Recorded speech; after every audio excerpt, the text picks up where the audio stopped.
I got an unemployment diaries update because I'm interviewing. Guys, and it's going good. It's going well. But I had an interesting one. I held this back from Josh because I need to know his thoughts on this shit because this is a crazy interview that I had, and I talked about this a little bit on the A show. But I had an interview with a game studio. I'm not gonna say their name, and it was for like a director position, which obviously like. I've been taking calls for director positions, senior positions, and that's pretty cool. Like, it's cool to like know that that's where I kind of fit in the hierarchy of things. Like, just I never thought I would be considered like that, right? And so like it was going all right, and then like the first question was, this is a game studio, mind you. First question was, what would you do if we had to put together like marketing materials for something that we don't have the budget or the resources for? And I said, in my mind, I'm like, you just don't fucking do it, or you just fucking like this. Like, if you don't have the money to do it, then why are we even thinking about doing it? We should be doing something else, right? So I kind of gave him that answer and just like, well, what if the CEO himself said that we have to do it, and you still have the same you have the same parameters as before? And I was just like, it's like, what are they trying to get me to admit? Like, it was like the weirdest vibe because I was like, this doesn't seem like a good idea to do if we don't have the resources to do these things. And we don't, like, if I don't have someone that can make like assets, like at the very least, if I can't hire somebody to do it, then why the fuck are we doing it? So I came up with some bullshit, and they were like, they really liked it. They were like, oh, that's great. It's cool. And they wrote it down. And then the interview goes on. I'm just getting these weird questions that just seem like this is a place that's going to work you to the fucking bone. They're like, there's only 78 people that work here.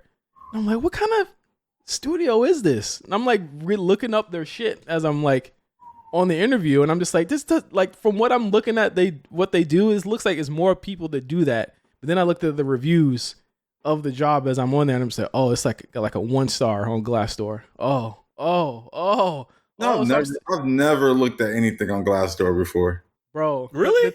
The thing about the Glassdoor shit is that it was reflecting what they was asking me. It's like mad niggas that was like, yo, I had to do like 7 different jobs, but I wasn't getting paid the money to do those seven different jobs. Then they say, yeah, you might have to wear multiple hats. And I was like, hire more niggas to do this shit. So the big thing that got to me was like, how do you feel about crunch? And I don't know if you know what crunch is or anyone that's listening.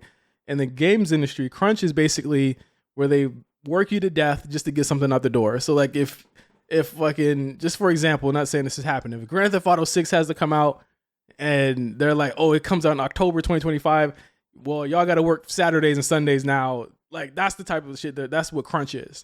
They were like, what's your thoughts on crunch? And I was like, it's bad. Like, that's funny.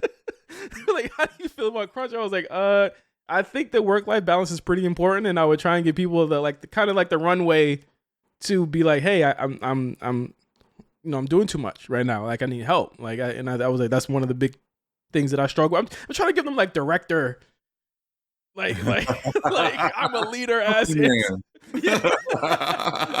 I'm a leader as quite like answer. I'm like, yo, they want a leader. They want somebody that understands and respects people. They were not looking for that type of person on this call, and they were basically like, or the person who was interviewing me was basically saying like, yeah, we work very fast here and all this other stuff. I'm like, bro, this sounds like a fucking racket. This sounds like not something that anyone should be taking. Man. So at this point, I'm like, yo, it's really kind of scary out here in terms of like what like everywhere in terms of just like what they're trying to looking for to hire. And as the interview goes on, it's like a 45-minute interview where I'm just like, I texted my boy. I was like, bro, I'm bullshitting at a level that I've never bullshitted at before. I'm telling you, like, I'm lying my ass off. I'm lying to, like, I don't even want this job. I think I mentally checked out after the crunch question, but they were like, what gets me is this. They wanted me to basically say that I was going to be a snitch on this call. They were like, so what would you do if you had, somebody that was under you or an employee that was kind of like basically like kind of fucking up? They didn't say this, but they were fucking up. And what do you have to do? I was like, oh, well, I'd set a one-on-one and we set goals and da-da-da. I was like, I've been under a lot of really bad managers, so I don't really want to be like that. And they were like, well, what if it was their fault? I was like, because I'm like, I would take accountability for what I did to not help them, and then they would have to take ability for what they didn't do and stuff like that. I basically broke down a whole plan because I'm just like, that's what I would want from like a direct report, is like I would want them to kind of be like, okay, this is where I could have did better. This is where they were not trying to hear that. She was like, what if it was their fault? And I'm like, I guess like fire them, or like I was like, I really don't know. I was just like, that's a tough situation. I was like, bro. It's funny, man. I'm just dying at the line of questioning because like when they said crunch, like what do you think of crunch? I would have crushed a soda can right in their face. Crunch, I'm all for it. No, I mean, it's funny. Those are the type of questions. I've never been asked these questions in an interview before, but you never will. Be clear, you never will. No, what you're saying is like they're looking for a certain type of person, a certain type of answer, and it's like, kudos to you for not compromising who you are and kind of thinking about it critically and not just giving them the answers that they need just to get the job. Yeah, situations like that, you kind of just like you said, you just check out. Yeah. It's interesting because it's like you're giving them a plan of action of like, hey, this is what we'll do with an employee that's not working up to our standards, right? And it's still like, well, it's basically like, yo, are you asking me, am I going to fire this person or not? Like, what are you asking? I don't know. Yeah, like be clear. Like I felt like the questions like weren't clear, and I can say that this is probably like the one bad interview I've ever had in my life, and it wasn't because of me. Well, it was because of me because I was just basically like lying. They were like what are some, how do you look for trends and stuff like TikTok trends, or like, what would you like? They were getting me to come up with plans. I was just like, oh, I feel like, things like TikTok Shop or something that they put like right in your face. Like it's like all the time. Like that's a good avenue to work with. And I could just feel them like taking my ideas. And I was just like, I just started giving them like super boilerplate answers. Like, oh, I would, look up things that I just gave them bullshit answers. I just felt like it was just terrible. This was like the 6th red flag in this interview. They said, okay, so if I hit you back, we're gonna give you like a small little exercise, and we're not saying it's like free work. And I was like, no, it is free work. Like in my mind, I'm like, no, it is free work. It was like, it's just that our CEO, who is directly hiring for this position, and I said, oh no, sir. So there's no HR. It's just the CEO that's like literally hiring, like being like, I like this person, bring him on. They're like, he's a visual person, and I'm just like, well, you won't see me, and if you email me back, I'm not going to answer. But it was the strangest interview. I counted like 6 or 7 red flags in 45 minutes. And that's my report. It's still scary. Headhunters are still ghosting me, but the interviews are even worse at this point. Have you ever had to worry about that before? Like an interview where you just feel like they're getting free game and they're just going through the interview process, but they're actually going to use that towards their own work after the interview is done? Like, have you felt that before? I felt like that when I was interviewing for a very popular streamer that everyone has. And I had to do a work exercise that I took like over 2 hours to do.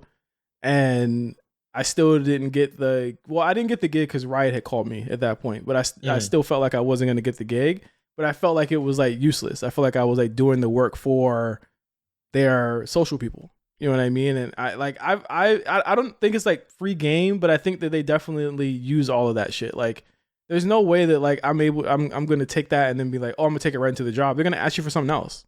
Every single time they're going to ask you for a different plan. They're going to ask you for a different campaign. You know what I'm saying? Like, you can't always use those ideas. Like, I think it's scary to do interviews like that because like you don't want to seem like you're like a content farm. Because I think the one thing, especially in what I do in social and brand management, like, you expected to have something every single week. I had to have ideas every single week because like it's just that fast, it's that quick, and sometimes that can be tough. Where it's like, okay, let's like properly mine and figure out how we can make this idea better. That's not always the case. You know what I'm saying? So like in an interview, when I'm already being tasked to do that, I already know that there's nobody there that has any type of ideas, and they're looking for somebody that they can mill from for however long until you fucking burn out.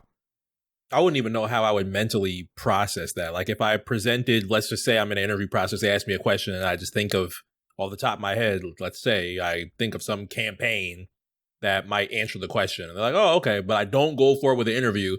But then like months down the line, I see the idea of the campaign on one of their, I don't even know how to mentally process that if I were to see that. I've never seen that before, especially not with like exercise that I've ever done. Never seen it before, but I definitely like it definitely feels like when you do things like that it's like it feels like it's more like, okay, how many can they give us of these? Because usually exercises are like more than one. It's like, how many can this nigga do in a week? Yeah, all right, take them. You know what I'm saying? Like that's really how it is. But you know, I wouldn't worry about them taking your ideas, but it does feel like it's like, okay, your time is already invested like doing multiple interviews. When I was interviewing with this company, this was like my 4th or 5th interview at that point. You know what I mean? So that's like 7 or 8 hours kind of invested into this already. So it's like these interviews are getting longer too. Like they're getting crazy long. Like I know, Josh, you interview mad long. I've done 6-hour interviews. Yeah. 6-hour interview? Yeah, it's an hour with 6 different people. Mm-hmm. Oh, wow. Yeah, but it was all in one day. Yeah. Mm-hmm. All virtual, or you had to be in a room. This was during the pandemic, so I did it all virtual. They do it in person, the company.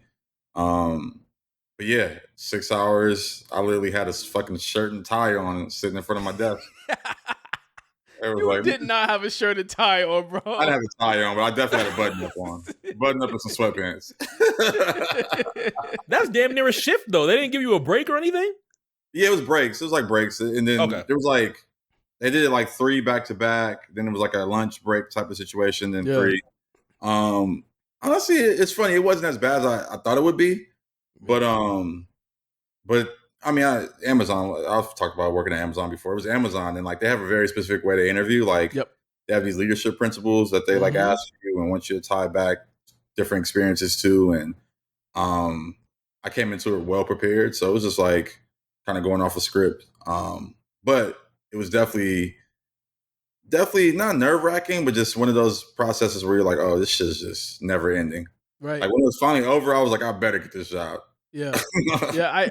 I interviewed for Amazon a couple of weeks ago too. And I had brought it up in chat. You were like, yeah, they asked you to do this. I was like, hell yeah. And I'm like, this shit is OD. Like they give you like a packet of all the leadership principles. They were like, do you know what they are? I was like, no. They were like, they send it over, and I was just like, all right, cool. Like, I think you get NDA'd up too about what certain things are in there, but I can't remember. It was weeks ago, but it's very intense. Like some of these interviews are getting intense, especially as you get higher up the ladder. So I've been taking interviews as kind of like gut checks, where it's just like, okay, I got to get back into the mode of like answering these questions and not, you know, fumbling and stuff like that. Because I hadn't interviewed in years. You know what I mean? Like I haven't interviewed since 2021.